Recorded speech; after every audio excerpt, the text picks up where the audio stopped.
As the country grapples with stage 4 rolling blackouts, experts on crime have warned that the power cuts give criminals an advantage. On Monday night, for instance, a family of 3 on a farm in Estcourt was held at gunpoint, handcuffed and assaulted by 2 suspects during the blackouts. It is believed the suspects robbed the family of valuables, including jewellery and guns. To speak about this and other incidents, we're joined now by Dr. Guy Lamb. He's a criminologist lecturer at the University of Stellenbosch. Very good evening to you, and thank you so much for speaking to us, Dr. Lamb. So, criminals are opportunists by nature, but is it sheer darkness that makes the environment conducive?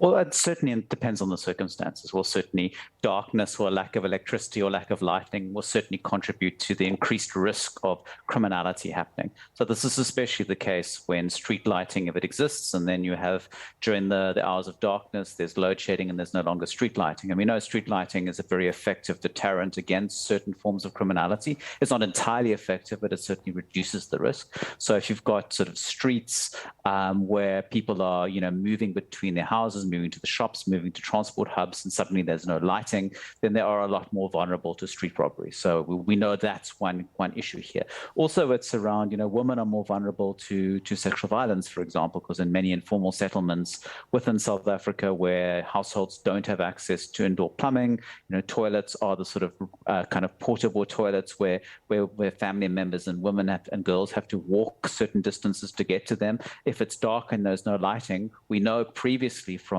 what data and research is out there is that they're vulnerable to certainly being preyed on by sexual offenders, preyed on by criminals. But of course, what there's a lot of conversation about is criminal syndicates. So of course, with rolling blackouts and with schedules in place, many security systems for homes and for businesses are dependent on electricity. Some have backup batteries, so the systems do work, but in many circumstances they don't. So for example, kind of electric fencing that's around a number of properties and businesses, in many circumstances it's just too expensive to maintain some sort of power during blackouts. That power gets directed somewhere else. So the sort of those kind of environments and those kind of spaces are more vulnerable to crime. And if you've got very organized criminal groups who have sort of knowledge of security systems and knowledge of their weaknesses and focus on spaces and buildings that they'll get sort of high value turnover from, or high value items from, then you're going to see this sort of robberies happening during load shedding times. Tell me about that, and especially the criminal intelligence aspect of it. I mean, there's been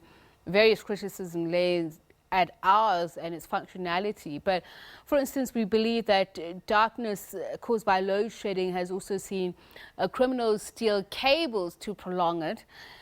Is there anything that the police service, intelligence service are doing to be proactive against these circumstances? For instance, we've heard of targeted attacks, especially on housing estates, but they have security on the premises. Does that mean they're easily penetrable? Is there nothing that can be done to circumvent that? Well, I think it's really trying to have risk mitigation strategies in place. And we know with the sort of criminality that's happening is there are crime hotspots and there are focal areas that the police obviously keep an eye on. They have plans for them. And the sort of situation we have at the moment is really trying to learn what do criminals do when there is load shedding. Of course, kind of behavior changes there. So in these sort of circumstances, it's built into kind of risk mitigation strategies. But in many circumstances, it's really up to those who when it comes to sort of private property, it's really up to private property owners to do something about it.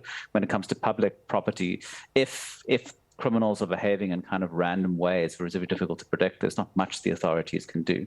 Of course, if they've got good crime intelligence and are able to infiltrate a number of these criminal networks and syndicates that are focusing on cabling or focusing on specific areas, then they might be able to do something about this. And this really comes back to the quality of crime intelligence that the police have.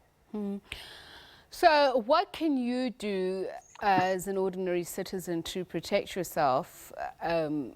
Depending on whose logic you believe. Some say you're inviting criminals when you have higher security in place and they actually know how to break through it. We've heard of people being attacked in their homes even with high security. So what is the best way to stave off being attacked, being surprised during these times? Well, I mean, it's very difficult because of certain circumstances, people's circumstances are very different. I think it's about this what's called the target hardening, where you have good security systems in place, from security gates to alarms to motion sensors to electric fencing, having private security. But of course, that sort of resources are really only available to those with money. Most South Africans can't really afford that level of security. I think the best you can do is very much about building and investing in your community and neighbors, and kind of encouraging and supporting yourselves in these kind of times, and emboldening and working with legitimate and accredited neighborhood watch organizations and community policing forums. So that's quite important. But obviously there's a downside to that as well. We've seen a number of communities who establish kind of vigilante type of neighborhood watch community safety groups and then engage in violence against alleged criminals or those that they perceive to be wrongdoers. So the kind of thing that can be done is about kind of building community relations and focusing on how do we make the place we live in and the community we live in safer. But of course, there is this downside that some community groups may engage in violence against individuals who they think are criminals. Thank you so much for speaking to us. That there is Dr. Guy Lamb, Criminologist and Lecturer at the University of Stellenbosch.